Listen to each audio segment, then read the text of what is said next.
Okay, perfect. So we'll let everybody load in here for the next few seconds, but we are about ready to get underway with our responsible AI webinar.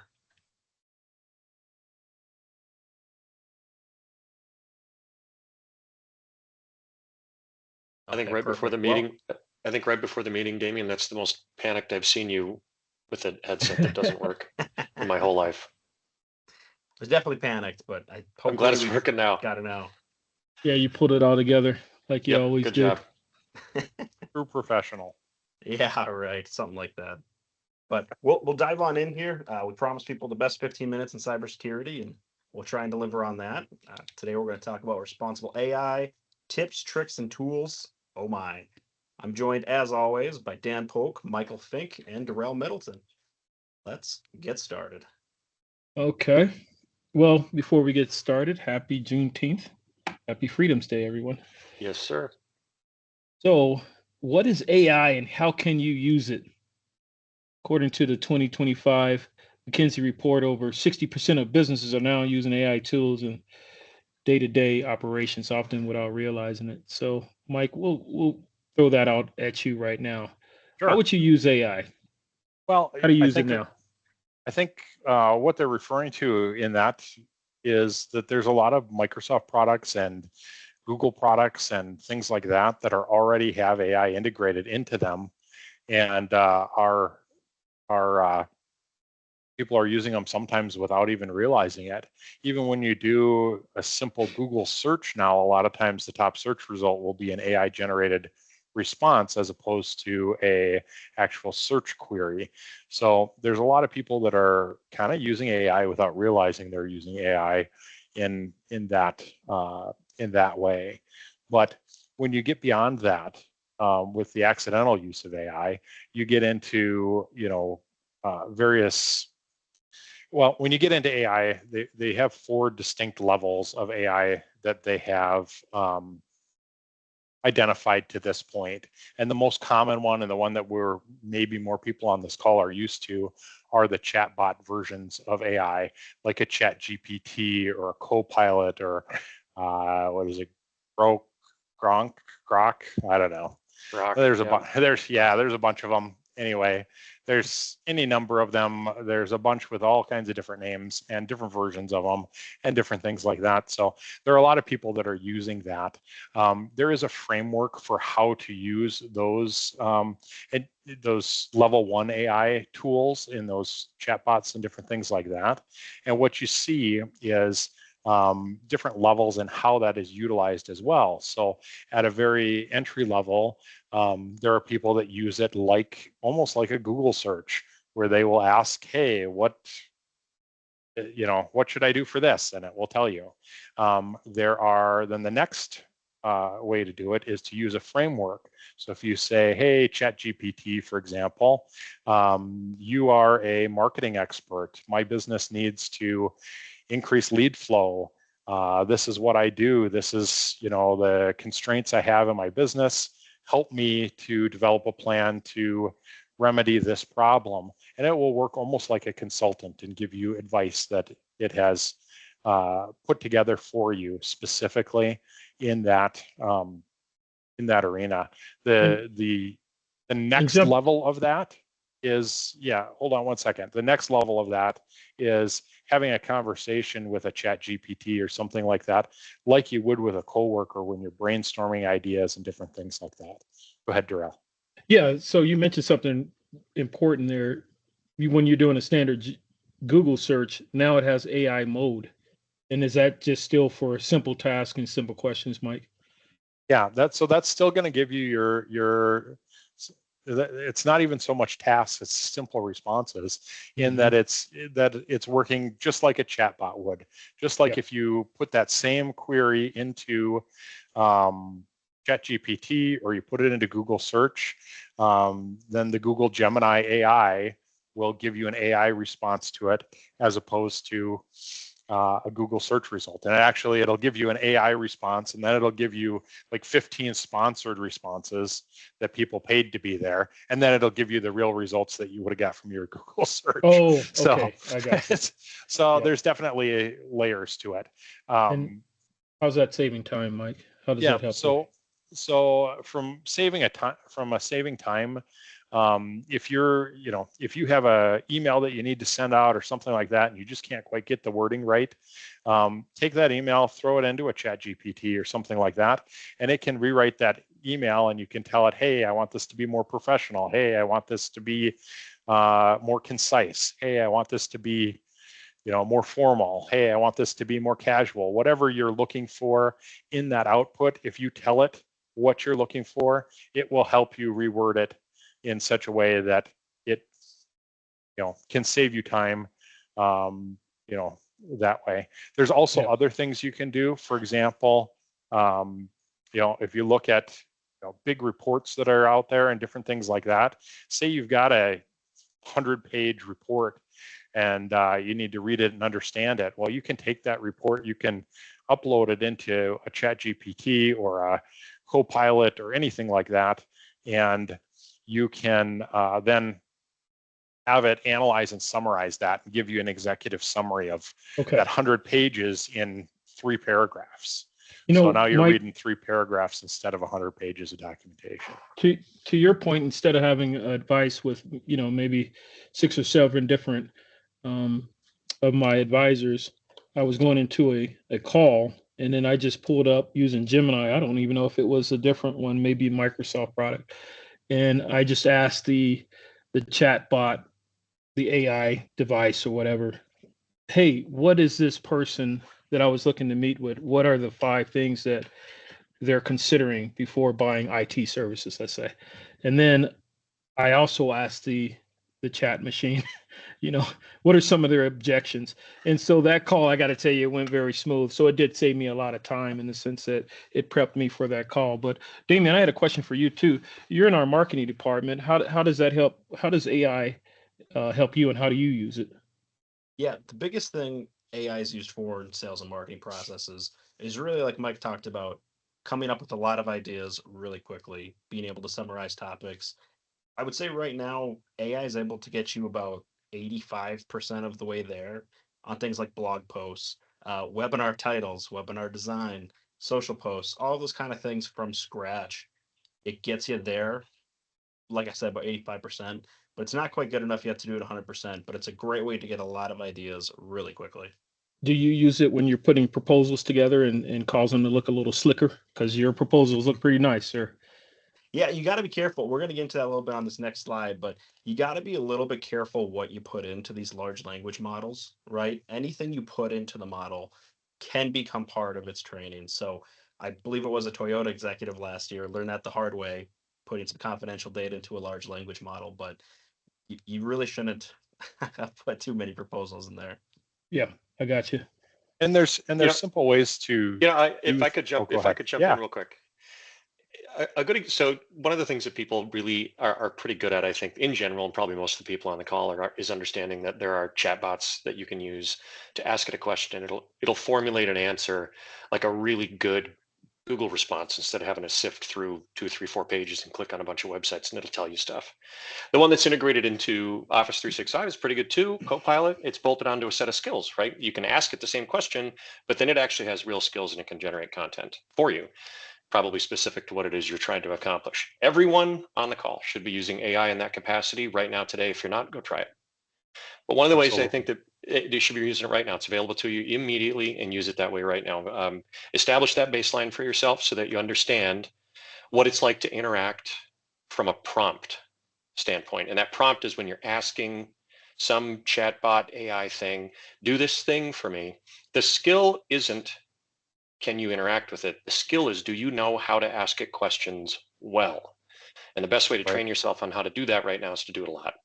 Yeah. Second thing, from an example standpoint, I think from a usage perspective, where it's kind of like the next level after you get past, am I good at chatting with it and having it answer questions or generate a PowerPoint or an image, is to have it do things that you might not know it can do right now today. Perfect example of that. Someone assigns you to, or you don't have the time to watch, but need to, a half an hour or an hour long YouTube video on something. Maybe it's non-entertainment based. Maybe it's something where you need to see, you need to look into something work related. You can ask ChatGPT today, go watch this video for me and summarize it in bullet points.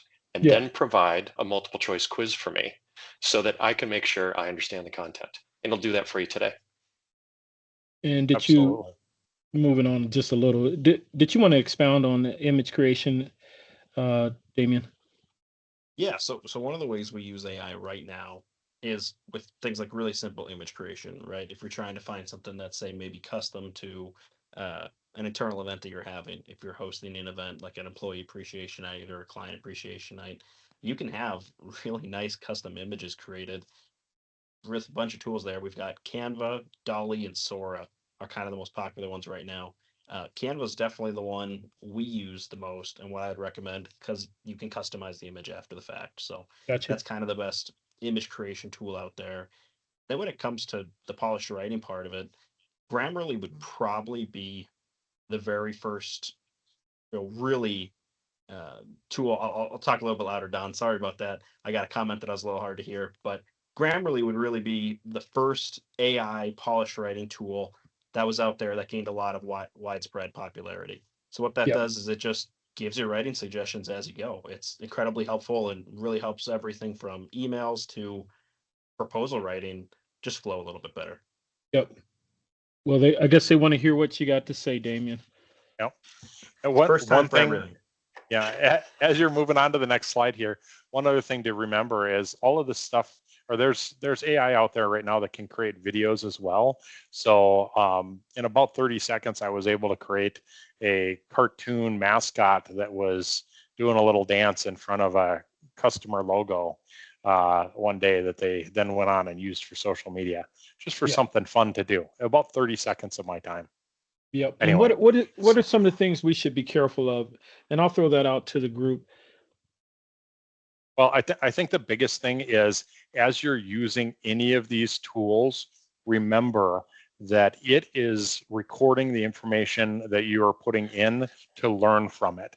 So if you have something, for example, let's say you want it to say you want one of these large language model chatbots to analyze a financial statement or do something like that for you, it can do that today, but scrape anything that would indicate what company it is or anything like that. Do not put any identifying information in that large language model. So and that's true whether you're using it to double check an email response or whether you're using it for a more complicated feature. Don't put client names in there. Don't put patient names in there. Don't put anything like that in there. You want it to be you want to strip all that information away and just give it a hypothetical. Gotcha. Yeah, absolutely. I mean, to kind of follow up with that, that kind of touches on the next point, which is you have to tell AI right now how to think. So instead of just using Mike's example there, giving really specific information on finances, you would say, hey, ChatGPT, think like a business owner in this industry that's experiencing these problems and give me recommendations, right? So by telling it how to think, not only are you going to get more accurate information out of an AI tool, but you're also going to protect your privacy, right? You want to make sure that from an AI perspective, what you put into a large language model, seems more hypothetical than having a lot of personal information in there. Quick side note That's on really that the too. best way You to do it. anyone on the call that's a member of a business, probably a good opportunity to go double check with leadership in HR if that's not you, whether or not you do have a responsible AI use policy for the organization. It's super easy to leak data accidentally. Yeah. And if you don't, you should have one. Yeah, it should be there for And sure. and Oh, and I can comment on the third bullet point. I use AI, like you mentioned earlier in the slide, to help generate presentations. And I had put one together for me presenting to the Chamber of Commerce. And not only was it a little bit of hallucinations in there, but it also didn't sound like me either. It wasn't kind of words that I would use normally. So yeah, I definitely had to double check every portion of that presentation to make sure, number one, it had the tonality in the words that I would use, and quite frankly, that it was accurate to the presentation that I was giving. So yeah, make sure you're double checking your results from any kind of AI model. One other point here, and we're about at our time. So one other point here is to remember this stuff is growing. The abilities of this of AI tools is growing exponentially every single day.